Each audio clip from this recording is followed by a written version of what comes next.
What looks easy peasy lemon squeezy but is actually difficult lemon difficult. Apparently figuring out what the opposite of easy peasy lemon squeezy would be. A roughy toughy lemon puffy. A hearty tarty lemon shardy. Loose juice lemon juice. Drawing something from memory, like a bird or something. Asterisk asterisk in mind, yep that's a bird asterisk asterisk. On paper, that's a bird. Draws squiggly lines far away in the horizon. Birds. Maintaining friendships from high school, college after you graduate. People get so busy with work and starting their own families that friendships get put on the back burner. You stop talking to someone for a few months. Then it suddenly hits you that you're no longer friends with the person. Reach back out though. Everyone understands, and I've rekindled and kept in touch intermittently with so many amazing people. Yes, we're not best friends who talk every day, but if shit went down I could give them a call. And vice versa. And when we do get together it's a great time. Actually doing things. In theory it's simple. Just do the thing. In reality I procrastinate until I hate myself.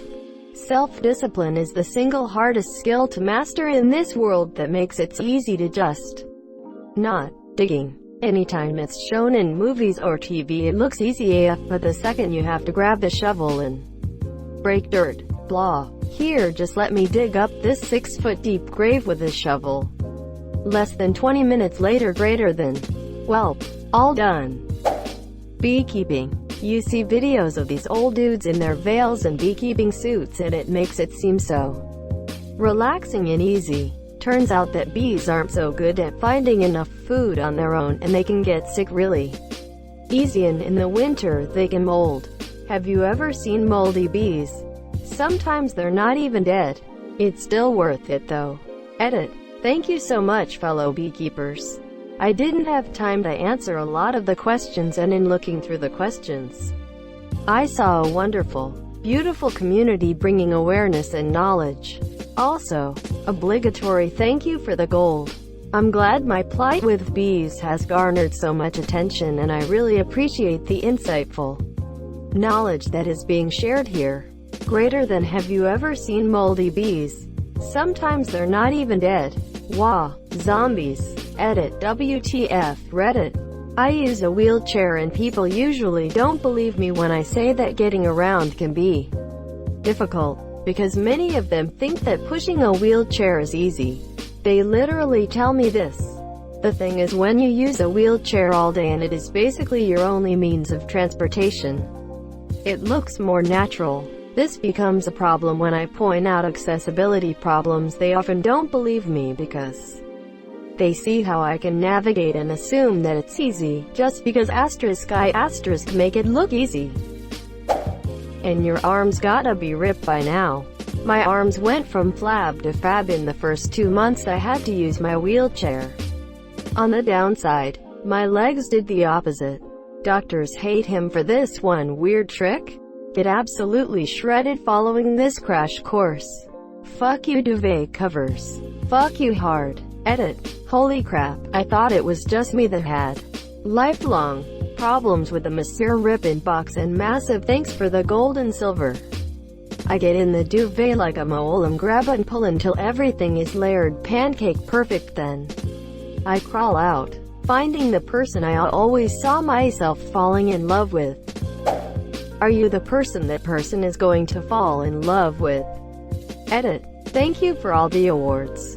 I'm a little shocked and saddened at the amount of people who took this comment negatively, even calling it toxic. Everyone deserves to be loved, and self-reflection is not bad. Don't just look for the right one. Be someone else's right one. Damn, my soul hurts. Flying remote-controlled helicopters. It looks so effortless when watching seasoned flyers, but in reality it's like balancing a marble on an upturned bowl. I'll never forget the time I went out and bought a decently priced helicopter. 5 minutes into setting it up, I didn't even get it 3 feet off the floor before I smashed it into a chair, destroying the rotor blades. I tried maybe like 5 to 6 more times before I gave up, and now it hangs in my garage as a monument to My failure. In #X200B. Edit. I was outside. Finding a career you'll want to go to every day that won't crush your soul. Remember when you were young and teachers told you that you could be whatever you wanted to be? Yeah, not so realistic when you want to pay bills and maybe have a little beer money too. I didn't go to college and struggle with the thought of not being able to have a lateral career move without a degree. But then I see my friends absolutely floundering with their student loan payments and think maybe I don't have it so bad after all. All the feels for this. I only wish I hadn't bought into the college is the only way to go mentality.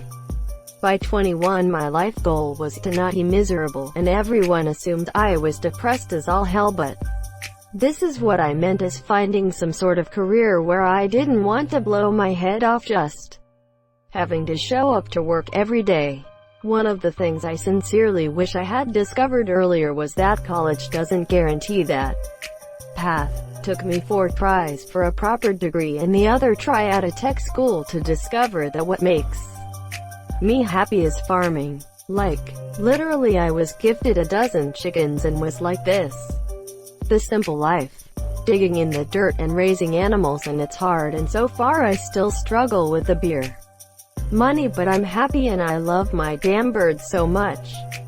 Just wish I would have found this before I took out $10,000 in student loans, which I know is a small amount by comparison but still hangs over my head.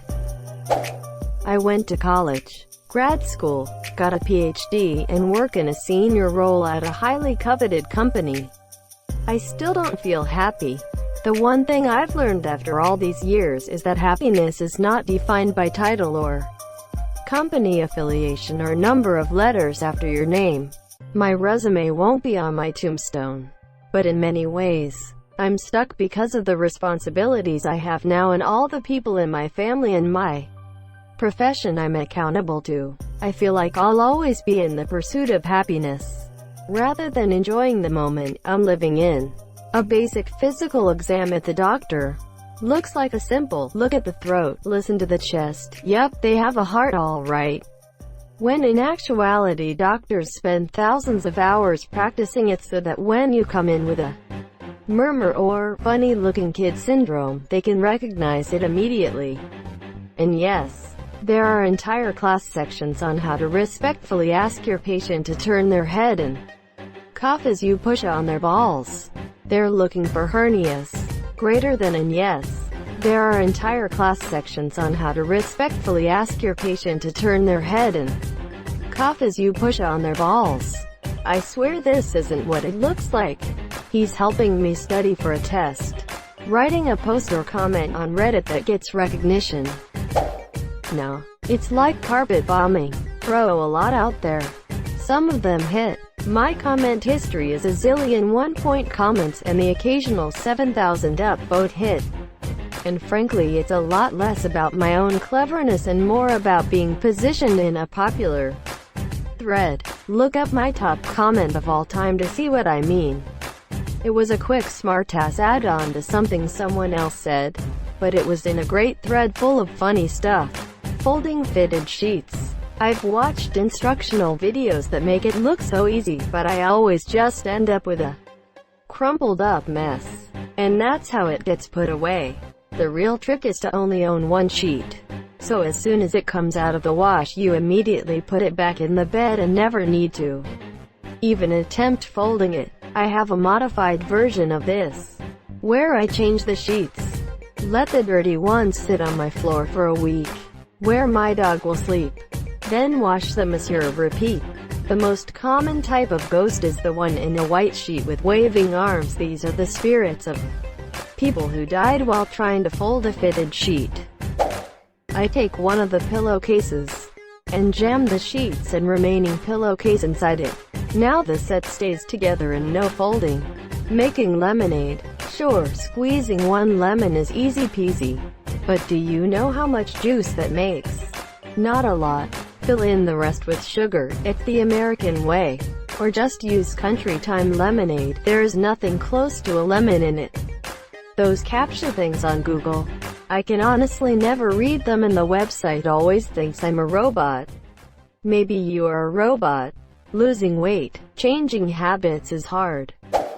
People tend to mistake simple things for being easy.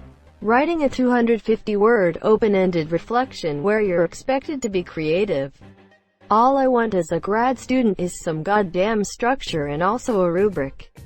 As you progress through the levels of degrees, it is supposed to become more abstract. High school, you're basically just reciting the book. Highly structured, just follow directions. Bachelor's degree, reciting parts of the book and generating some original thoughts within a guideline. Master's degree, capable of independent thought, only referencing knowledge from the book, and applying that knowledge in unstructured ways. PhD, you wrote the book. Street names. Everyone thinks it's great fun and likes to offer suggestions, but every tree, lake, and other natural feature has at least a dozen variations which you can't repeat for emergency service reasons. That and you get cities which want a street name change anytime the road changes direction, regardless of a logical breakpoint like an intersection. I legit thought you meant street names like Lil T or Fingers. Yeah, you gotta watch out for Fingers. He does unspeakable things. Natural makeup, more work than regular makeup. TBH, this reminds me of a video I watched of a visual effects artist explaining his job. If no one notices your work on the footage, you've done your job well. It's only when you mess up do people notice. Being in your 20s. As a clueless kid, I thought by now I'd have everything figured out in my life on track. I'm still clueless, but now I also have depression. In my 30s.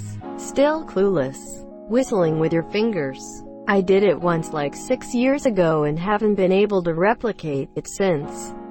Pisses me off. Committing suicide looks easy, but when the time comes, it can be very hard to commit to it. Then you spiral further down the rabbit hole thinking you're so shit you can't even kill yourself. True story. Edit. Christ on a bike. Didn't expect such a turnout. I'd like to thank those that gave and all of you sharing bits of yourselves. It's very sad to see so many in the same boat. A little worried it may capsize.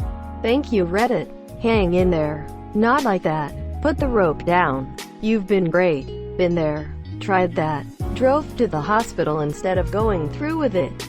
Felt even worse because I couldn't even accomplish that seemingly simple task. Then felt terrible because my wonderful husband had to come pick me up. That was like maybe 4-5 years ago. Things are much better. Got a dog to help me cope. Switched up my thyroid medicine and antidepressants. And set up a series of questions to ask myself and for my husband to ask me to make sure we catch anything before I drop that low again. My first baby just turned 1 2 weeks ago and my 7-year wedding anniversary is in a couple days. I'm so glad I failed back then. I hope you're doing well. And if you ever need convincing that things will get better, even if life in general doesn't, you yourself can feel better, then DM me. Even better. Get some support around you and be open about what you're going through. I didn't tell anyone for years. And I've got better relationships now because I've talked about it a bit. Do you mind me asking what kind of questions you ask yourself? I've been struggling with recognizing when I'm slipping until I get to a really bad spot. I think that's a really good strategy to have and one I should implement. Thank you for watching.